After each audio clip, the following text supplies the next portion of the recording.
বাস্তবায়িত করার লক্ষ্যে দেশের রাষ্ট্রীয় প্রতিষ্ঠানগুলি সব ধ্বংস করে ফেলেছে। দেশের মানুষ এখন আর ন্যায় বিচার পায় না। দেশের মানুষ এখন অর্থনৈতিক দিক দিয়ে অত্যন্ত কষ্টের মধ্যে আছে এবং এখানে সত্যিকার অর্থে আইনের কোনো শাসন নেই, সুশাসন নেই। সব মিলিয়ে বাংলাদেশ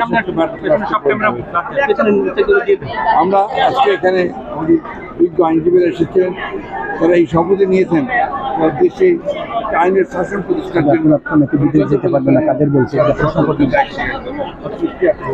সাদাপ্রাপ্ত নাকি বিদেশ যেতে পারবে না চিকিৎসক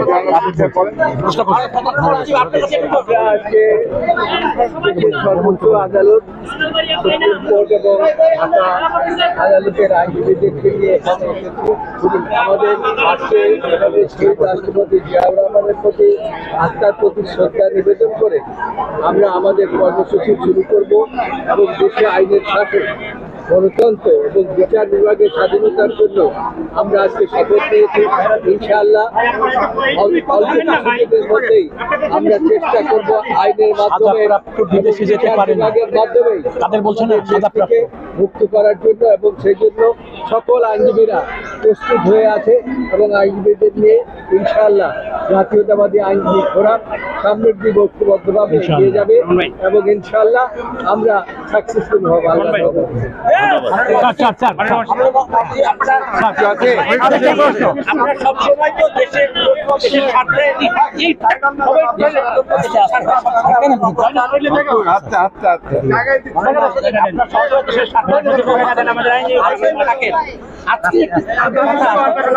বলা হচ্ছে যে আপনারা প্রতিপক্ষভাবে একটি কল্পিত বিষয় নিয়ে উস্কানিমূলক পরিস্থিতি তৈরি করছেন।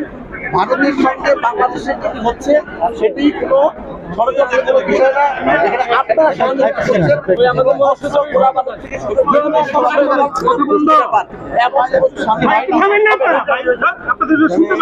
তারা পবিত্র বাংলাদেশের মানুষের সামনে কখনো সত্য কথা বলে সব সময় প্রতারণার আশ্রয় নিয়ে বাংলাদেশের মানুষকে বোকা বানানোর চেষ্টা করে।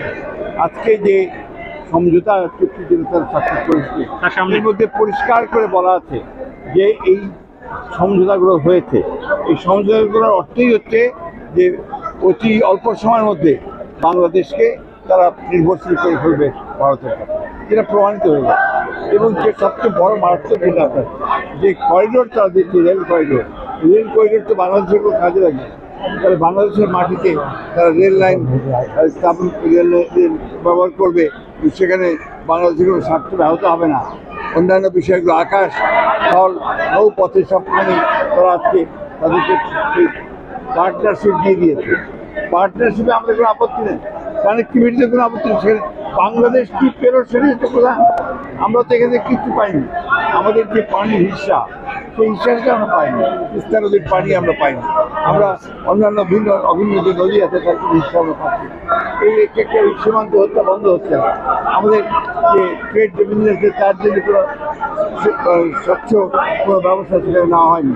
তো সেইখানে আমরা যেটা বলছি সেটা আমরা সত্য কথা বলছি, আমরা কোনো ষড়যন্ত্রের কথা বলছি না। আমরা বলছি সরকারি এই অবৈধ সরকার তারাই আজকে চক্রান্ত করছে যে বাংলাদেশকে পথনির্ভরশীল করে ফেলে।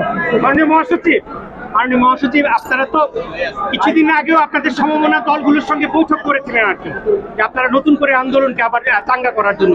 সেই বৈঠকের আসলে এখন সে নতুন করে আন্দোলনের প্রক্রিয়াটা কোন পর্যায়ে চলছে, খুব শিগগিরই জানতে হবে। মাননীয় মহাসচিব, আরেকটা প্রশ্ন, আজকে অলি আর্টিজেন আপনি জানেন যে বাংলাদেশের একটা অত্যন্ত গুরুত্বপূর্ণ একটা অলি আর্টিজেনের আজকে 8 বছর পূর্তি আছে।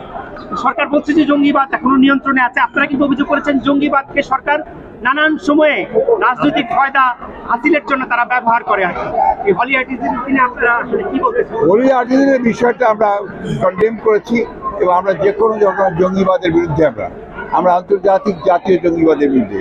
কিন্তু এরা যেটা করেছে, এই সরকার যেটা করেছে, এরা জঙ্গিবাদের নাম করে তাদের বিরোধী পক্ষকে হয়রানি করেছে, তাদেরকে গ্রেপ্তার করেছে এবং তাদেরকে আজকে কারাগারের মধ্যে নিক্ষেপ করে।